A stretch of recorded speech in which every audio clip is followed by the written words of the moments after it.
You believe that it was two Cuban guys? Or Probably these two brothers. These two, they were used in some assassination. They assassinated a Chilean embassy official in Washington, D.C. in the 70s.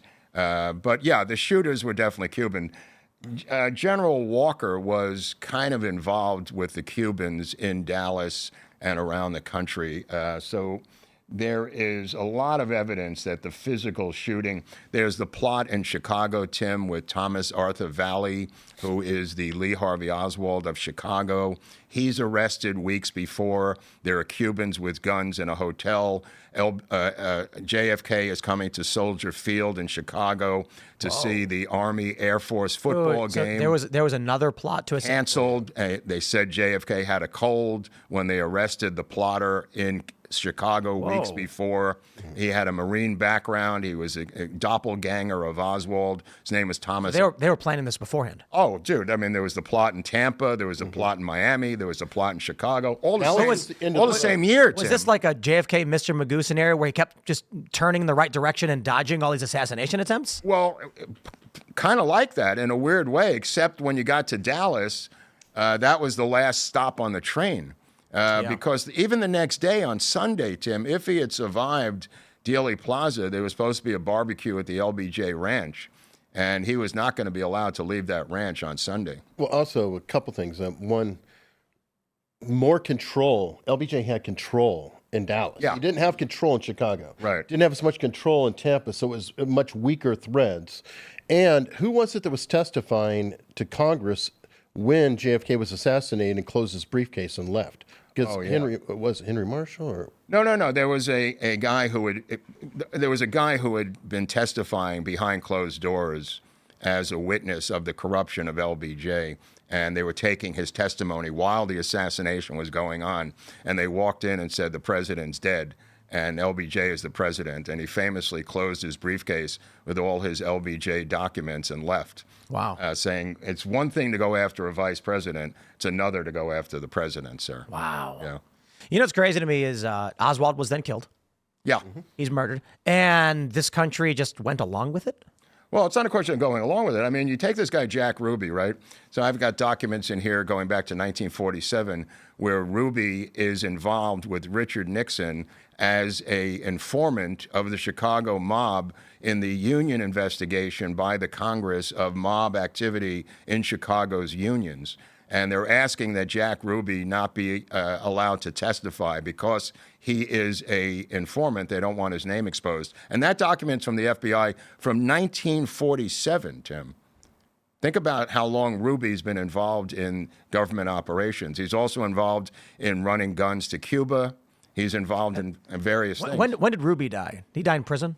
He died. We were just talking about that. He dies in prison because he's visited by a guy named Dr. Jolly West. No loose ends, huh? No loose ends. Dr. Jolly West shows up, and the next thing you know, he comes out of the jail cell. Jack Ruby had already been declared a new trial. His trial was overturned because of venue. But wasn't there? There's photos. Was there video where he shoots Oswald? Like there's a picture of it. Yes. Oh no, there's plenty of film footage of it. Yeah. What's his trial? That it was an accident. He slipped, fell, and pulled the trigger. Well, what happened was he asked for a change of venue, and they refused. So it was overturned. The trial, he was found guilty. Yeah, it was a no-brainer. And he was found guilty, and the trial was overturned. He was going to have a new trial, and all of a sudden he got a visit from Dr. Jolly West, who injected him with a pneumonia shot, and he mysteriously loses his mind and then dies of cancer. 1967 in Dallas, Texas. You know, it's just so fascinating that when we look back on JFK, and if you take the official story at face value, Oswald, he was radicalized and he hated JFK, so he killed him. Right. And then Jack Ruby is radicalized and angry with Oswald, so he kills him. Right. And then Ruby goes to prison and dies. It's just, I'm imagining this time of absolute chaos, power struggles. It just seems like, how could this government have been functioning with this degree of backstabbing? Like, why did Ruby kill Oswald? Was he sent in to Well, do he was it? paid $50,000 to do it. Right. He gets the 50 grand. He puts it in a safe. He buys a safe, puts the safe in his office, and his strip club, the Carousel, has an off-duty Dallas police officer who was a friend of his bolted to the ground of his office on the floor, and then he signs power of attorney over to his lawyer. The $50,000 at that time is probably the equivalent of $500,000 today, Tim, in current money. Yeah. And he had power of attorney signed over to his lawyer. He had tax debts, and he owed his family money. But he was supposed to kill him Friday night. He was there Friday night posing as a reporter. He was there Saturday night. He bought everyone sandwiches from a deli. He brought that in for the police. Wasn't he calling in trying to not do it, though? He kept calling in trying to get out of it, Tim, saying they're going to kill Oswald if they transfer him. The transfer that happens on Sunday was because they promised to transfer him to the Dallas County Jail and have an unlimited open press conference with Lee Harvey Oswald on Sunday. And that's why on Monday. That's why he had to be killed on Sunday. Because Oswald was going to... They literally said, we're going to have a full-fledged press conference because they were just shouting out questions. Right. Reporters, why did you do it? Who, blah, blah, blah. And they were just little perp walks that they were doing with Oswald within the jail. So they said on Monday, we're going to have a full press conference with him. You can ask him anything. And that's why he had to die on Sunday because... Well, he already signaled. He said, I'm just a patsy. So that sort of told them, hey, here's this the is what he's gonna original say. photo, Tim, on the shirt right here. You're wearing it. Wow. Yeah, and look, he's got a Planet of the Apes mask on. This is the photo they have on the Wikipedia. Yeah, page. that's Ike Pappas on the right, famous NBC newsman with the glasses, by the way, and the white trench coat. That's Laval, the Dallas detective there, who's handcuffed to Oswald, and that's Jack Ruby, who actually has what's called a gangster grip on the gun. Sorry, you're drifting from the. Oh, I'm sorry.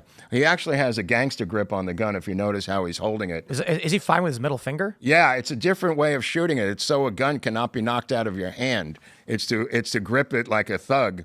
And Jack Ruby learned that because he was an assassin in Chicago, and that's why he left Chicago and moved to Dallas. By the way, What do you call that? Is it the? it's like a gangster grip. Gangster grip? Yeah. Well, the way he shot him, too, was deliberate. Went through the lung, the heart, everything. It was an absolute kill shot.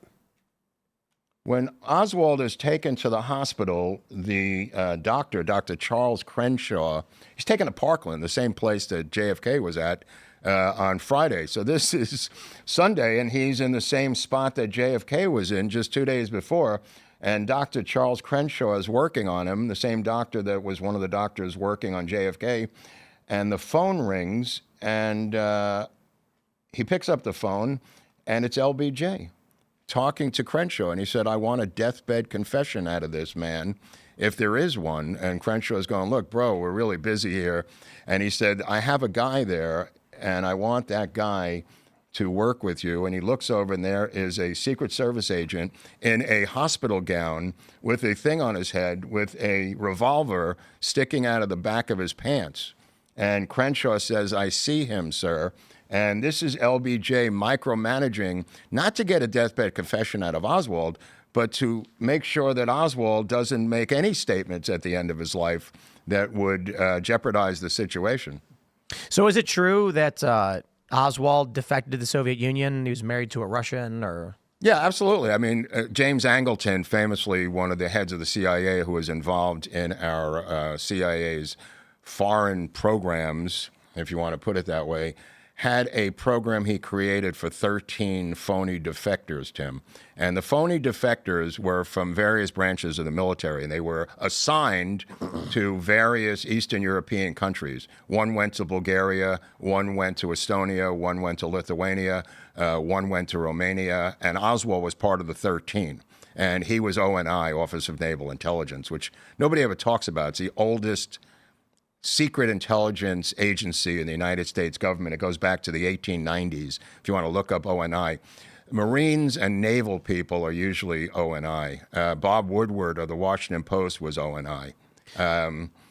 Oswald was... finish that. No, I'm just going to finish it up. He is sent to Moscow, and they, as a phony defector, the Soviets are hip to it because this has happened before. In fact, they make jokes about it. Isn't it funny how many American servicemen are now completely disgruntled with the United States and are coming here the Soviets were laughing about this program, which they had exposed. So they send him to Minsk. And what he does is human intelligence in Minsk. He finds out how the subway, how the trains run, how the department stores run, how the TV works, how the phones work. And he writes it all down in a diary, Tim, which he tapes to his stomach when he leaves with the Soviet bride. Interesting. So it says Oswald was charged with the assassination of Kennedy, but he denied responsibility for the killing, claiming he was a patsy. Yeah. 2 days later, he was killed by Jack Ruby. Yeah, I mean, this is, Nightclub owner. Yeah, put it this way. I mean, he's got a new baby. He's got a wife. He's got 2 kids. This is some lone nut. He's got a lot of friends. He goes to the Soviet Union where he has a lot of friends over there. His whole family, the Muret family out of New Orleans, are all intelligence spooks.